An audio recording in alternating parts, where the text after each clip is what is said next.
Terima kasih sudah datang kali ini untuk pameran yang Keraton biasanya selenggarakan. Jadi Keraton selalu menyelenggarakan 2 kali pameran. Ini temanya adalah Paromo Iswari. Nah, Paromo Iswari ini memang kita menampilkan cerita dari sisi wanita, yaitu adalah permaisuri.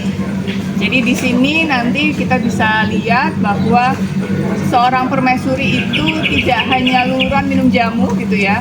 Kadang banyak sekali yang menanyakan, Gusti kok ke desa wisata kok nggak luluran aja di rumah dan minum jamu gitu ya. Tetapi ini kita menampilkan di sini bahwa peran perempuan itu adalah beyond that gitu ya. Di luar dari hanya mempercantik diri, tetapi sebetulnya mereka adalah negosiator, politikus, dan bahkan ada military background. Jadi ini di sini nanti akan dengar ceritanya bahwa era HB7 pun yang mengelola keuangannya adalah permaisuri. Gitu. Jadi yang disebut Sultan Sugih HB7 itu istrinya mengelola sekian ratus juta gulden setiap tahunnya, sehingga itu seberapa penting peran permaisuri yang ternyata dibuat narasinya sedemikian rupa oleh zaman kolonial, dikecilkan perannya jadi hanya sebatas koncowinya. Sehingga ini pameran kali ini kami ingin menghadirkan sisi cerita yang lain dari sudut pandang kita, dari sudut pandang orang Indonesia, dari sudut pandang orang Jawa, bukan dari sudut pandang kolonial maupun apapun, yang memang menceritakan kisah kiprah para permaisuri ini. Saya rasa itu, monggo ada pertanyaan kah? Tidak ada, ini kayak belum minum kopi nih sore-sore ini.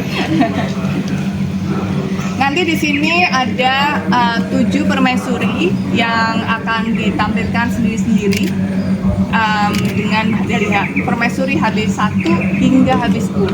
Bagaimana kiprah mereka bernegosiasi dan lain sebagainya.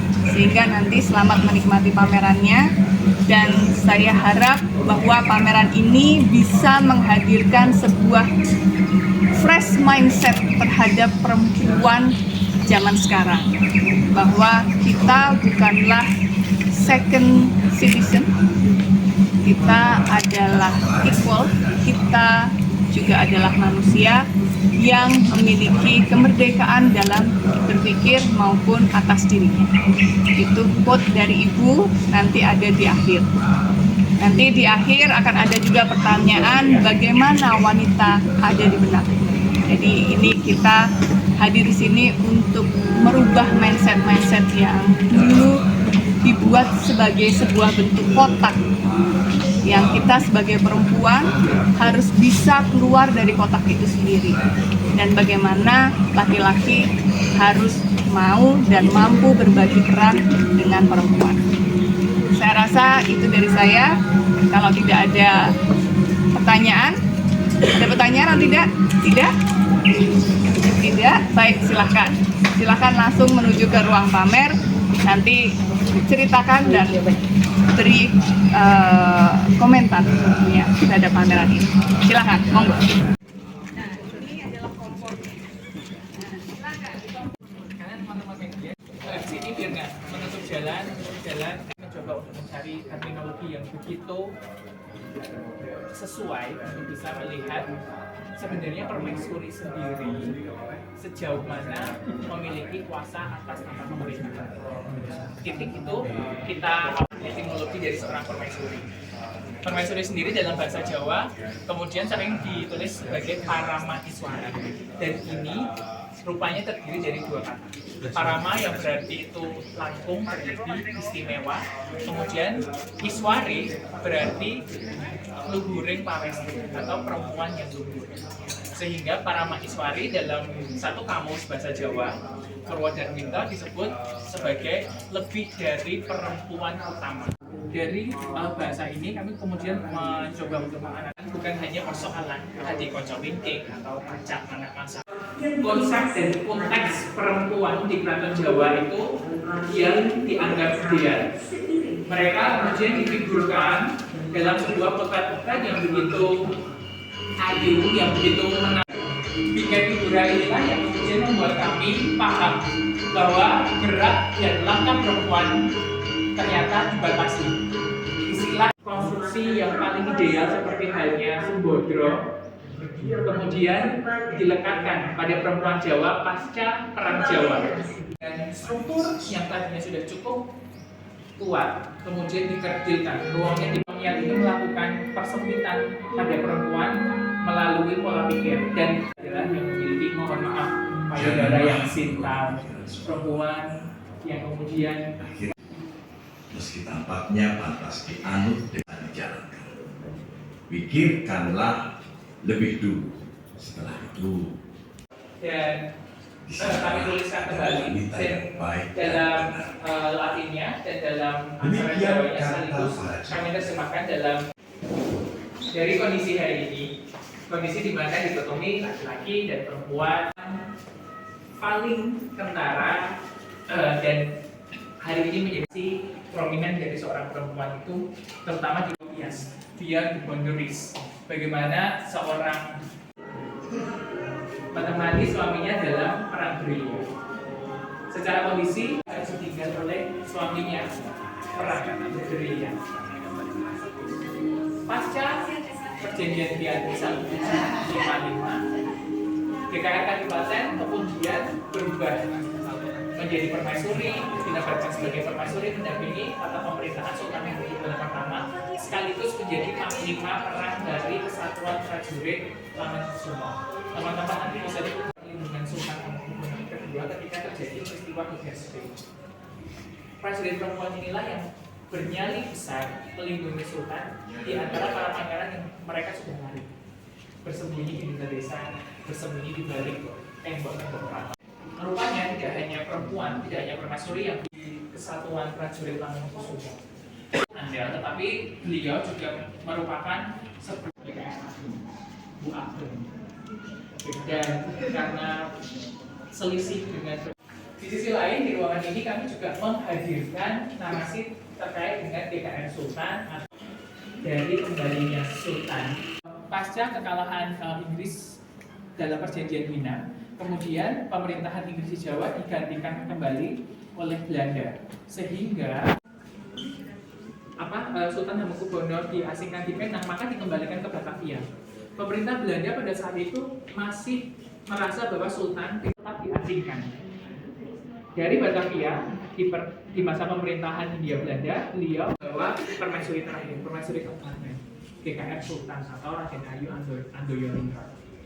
Nah, dalam Babad Mentawai disebutkan bahwa GKR Sultan atau Andoyoningrat inilah yang akhirnya mampu untuk mengembalikan Sultan ke Jawa. Karena beliau membawa sapu tangan, beliau membawa kain encit, beliau membawa mori, beliau membawa renda. Jadi dalam setiap negosiasi beliau selalu membawa barang-barang yang kami coba hadirkan, cincinnya, tusuk kondenya, sampai titik ya Sultan Hamengkubuwono II bisa pulang ke Jawa.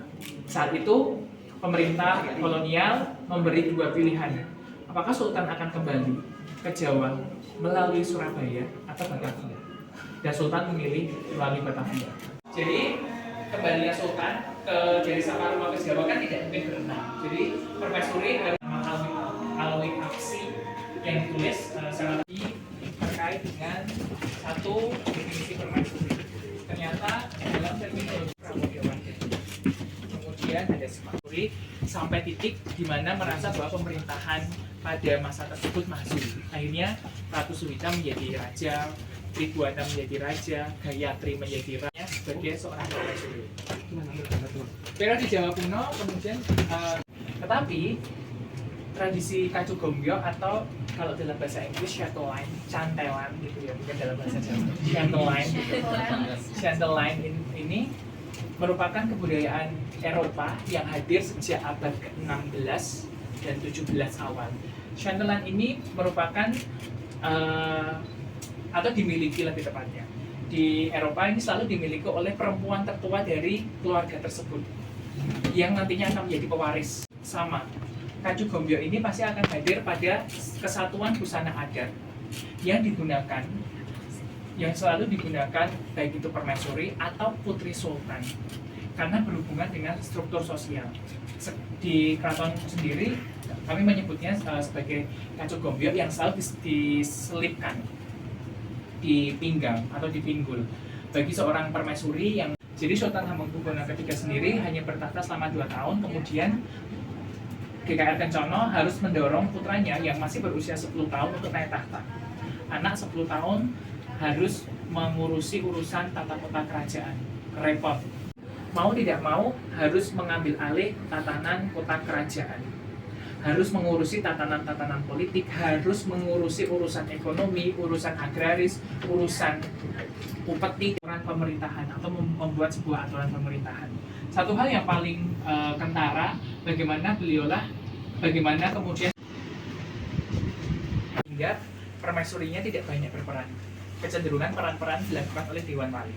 Di periode Sultan ke-6, 2 perempuan atau 2 permaisuri yang mendampingi Sultan rupanya cukup memiliki ketangguhan dalam untuk melegitimasi kekuasaan Sultan.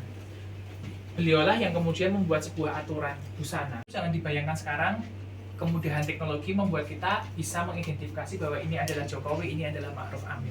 Zaman dulu orang mengenal Sultan dari simbol-simbol yang melekat, terutama batik, parang barong, kawung Prabu. Sehingga ketika Sultan, masyarakat bisa mengetahui bahwa ini. Sementara GKR Ageng, beliau adalah perempuan yang cukup pandai untuk kemudian melakukan pro dari Kagungan Dalam, yakni adalah Serat Mi'rojan tentang pendidikan agama yang berhubungan dengan syariat, tariat, marifat. Kemudian ada Babad Nitik Sultan Agung yang berhubungan dengan genealogi. Jadi berhubungan dengan Sultan Hamengkubuwono ke-6. Legitimasi seorang sultan yang merupakan keturunan dari raja-raja sebelumnya. Perhiasan di keraton-keraton Jawa ataupun perhiasan namanya fonten, tetapi tidak sebaik fonten Enko yang ini dibuat khusus untuk para penari beliau. Jadi ini benar-benar menjadi sebuah dan hari ini yang masih melestarikan model perempuan memiliki kepiawaian dalam mengelola harta di keraton. Periode Sultan ke-7 kita ketahui bahwa Sultan merupakan Sultan merupakan pimpinan yang cukup kaya raya karena produksi pabrik gula yang begitu melimpah. Namun dalam sebuah catatan yang begitu tegas disebutkan bahwa GKR Kencono lah yang kemudian mendominasi dalam moneter yang ada di keraton, maupun catatan bayar yang ada di belakang teman-teman. Dan begitu tegas nama beliau yang tercantum dalam piutang bagi seorang kerabat sampai kemudian kebutuhan mobilitas vital kita temukan di arsip-arsip keraton. Ini adalah ruangan Geger menceritakan tentang permaisuri yang ada di keraton, tetapi perempuan dari keraton Jogja yang dia cukup dominan di keraton merupakan permaisuri dari Pakubono ke-10.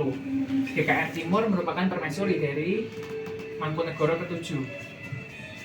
Raden Ayu Mursilo merupakan keturunan dari Sultan Hamengkubuwono ke-6, putri dari Sultan Hamengkubuwono ke-6 yang merupakan eyang dari Kartini. Kemudian ada Gusti Kanjeng Ratu Ayu dan yang tadi saya sebutkan Raden Ayu Yudokusumo. GKR Kanjeng Ratu Ayu ini merupakan salah satu istri dari Pakualam kedua dari Keraton Jogja yang kemudian diperistri oleh Pakualam kedua. Sementara Raden Ayu Yudokusumo salah satu panglima perang Diponegoro yang dia meluluh lantak mengekspansi kawasan pesisir.